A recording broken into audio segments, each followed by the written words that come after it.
Will I ever be able to write something great? I hope so. Oh, so very much.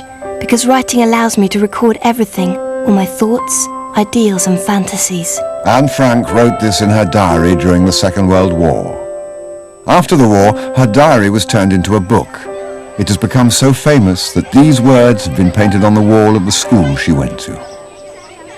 A year after making this entry, Anne Frank was killed because she was Jewish. Anne was 15 years old.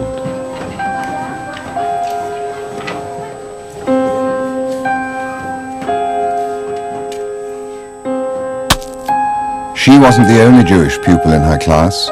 We might also tell stories of her 15 Jewish classmates, their arrests or hiding, hunger, sickness or death. But we know Anne Frank's story so well because she wrote it down herself.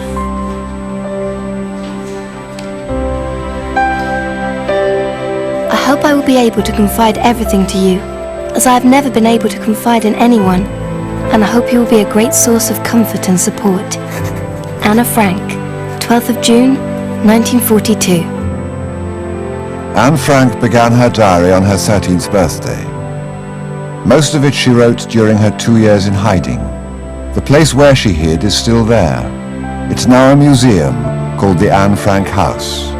People from all around the world come to see it, as well as Anne's diary, which is exhibited there.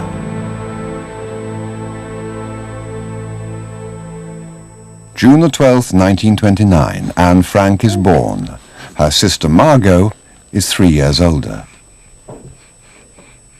Her mother, Edith, takes care of the home and family. Her father, Otto, works in a bank. They live in Frankfurt in Germany.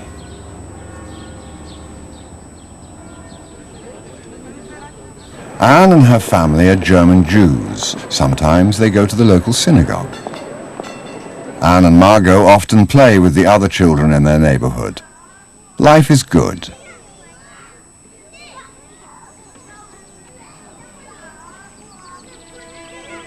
In 1933, an anti-Semitic political party comes to power, people who hate Jews. Their leader is Adolf Hitler. The party is called the National Socialists. Its members are called Nazis. Germany is a poor country, and Hitler has promised to help the people to rise to their former glory. He wants Germans to be proud of their country. As he sees it, they need to unite under a strong leader because they're being threatened by enemies. According to the Nazis, the Jews are Germany's greatest enemy. They portray Jews as dangerous. Since time immemorial, the Jews have been blamed for other people's problems. This makes it easier for many Germans to believe what Hitler tells them.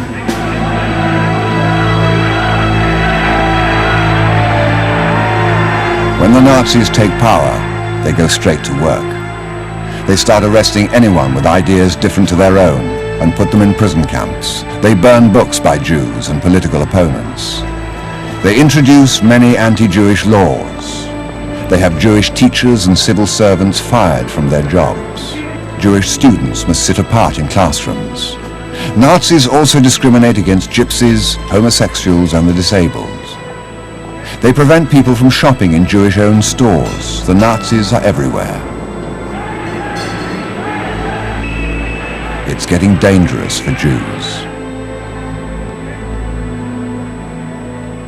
Anne's parents no longer want to live in Germany. Her father gets the chance to start up a company in the Netherlands, and they decide to leave.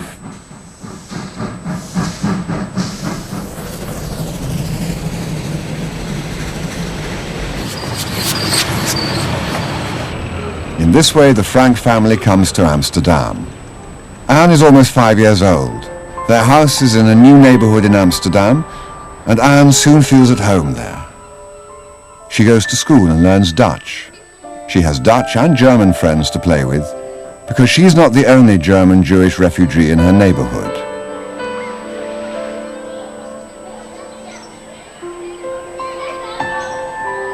Sometimes Anne accompanies her father to work. Otto Frank's company is called Opekta. There, they make an ingredient for making jam. Otto makes a film to advertise his product. In it, Miep Heath, one of Otto's employees, shows how to use Opecta.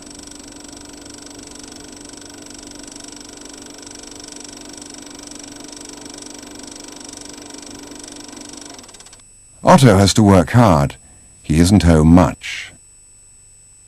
Anne's mother is homesick for Germany. She writes often to her friends and family. She'd like to go back, but she knows that's not possible. Life is getting worse and worse for the Jews there. Now, Jews may not own businesses. They may not marry non-Jews. In fact, the Nazis want just one thing: to get rid of all Jews. In November of 1938, Germans lash out at the Jews, destroying synagogues, Jewish homes and shops. We now call it Kristallnacht, the night of broken glass. Jews are beaten and arrested. Those that can leave, but many countries refuse them entry. Anne's grandmother comes to Amsterdam. She's 73. They all hope to be safe here. Hitler and the Nazis now want power over all of Europe. They build more and more weapons. In 1939, the German army invades Poland. England and France join the fight because they are allies with Poland. The Second World War has begun. On the 10th of May 1940, the German army invades the Netherlands. It is so powerful that it occupies the Netherlands in just 5 days.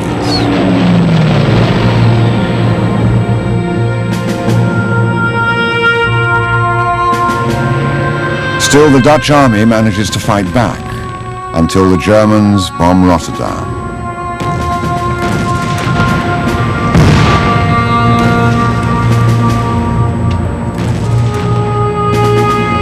After the bombardment, there is nothing left of Rotterdam's city centre. When the German army threatens to bomb other cities in the same way, the Dutch choose to surrender. The Nazis are now in power in the Netherlands. What they did in Germany, they can now do here too. In the meantime, the German army has invaded and conquered Belgium and France. They have closed all the borders. Escape is almost impossible. At first, the German occupation doesn't seem all that bad. Anne and Margot can go anywhere they like. Not much has changed. Anne lives on Merwede Square in South Amsterdam. One time she's caught on film. It's the only film of her in existence. A young woman in her apartment building is getting married. The wedding couple and family come outside. People are watching from their windows and on the street. Anne is leaning out of her window. It almost looks like she's saying, "Hey, I'm being filmed."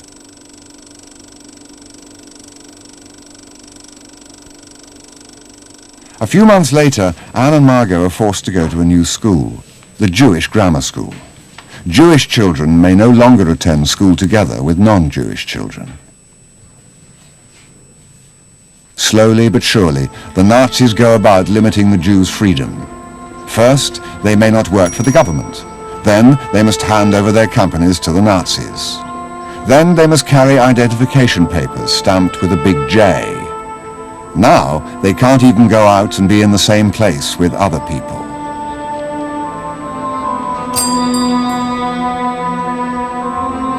Now they must wear a yellow star, so everyone can see they're Jewish.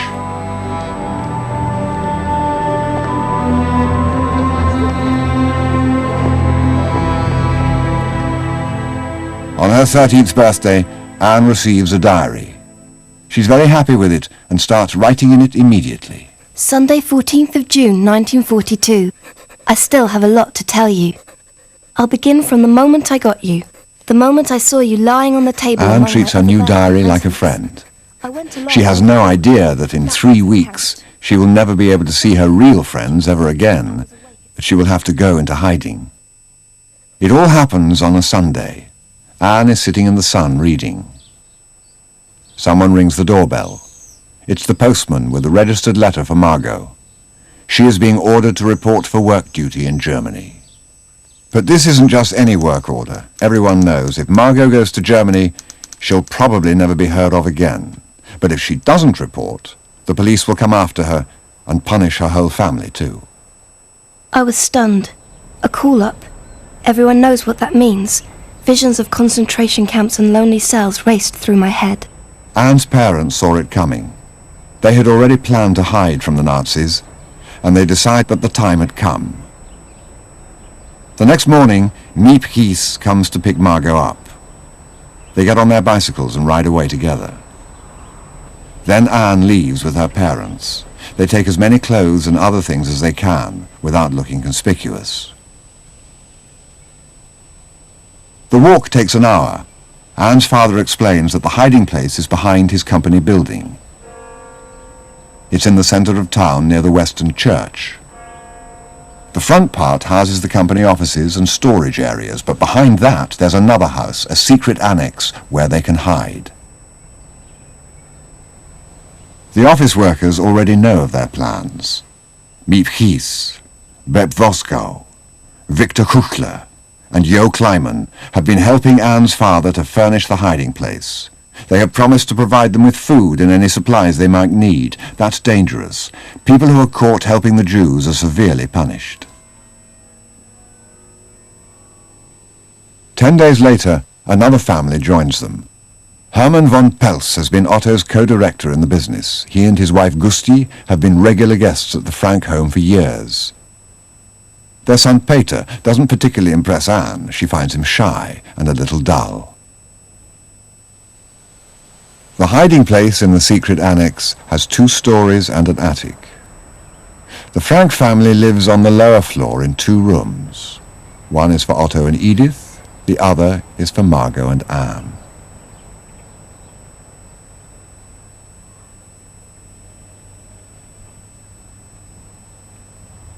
Above them is a large room where Hermann and Gusti van Pels sleep. This also serves as the dining room and kitchen for the whole group. Peter has his own room next to them. The stairs lead to the attic, which is used for storage.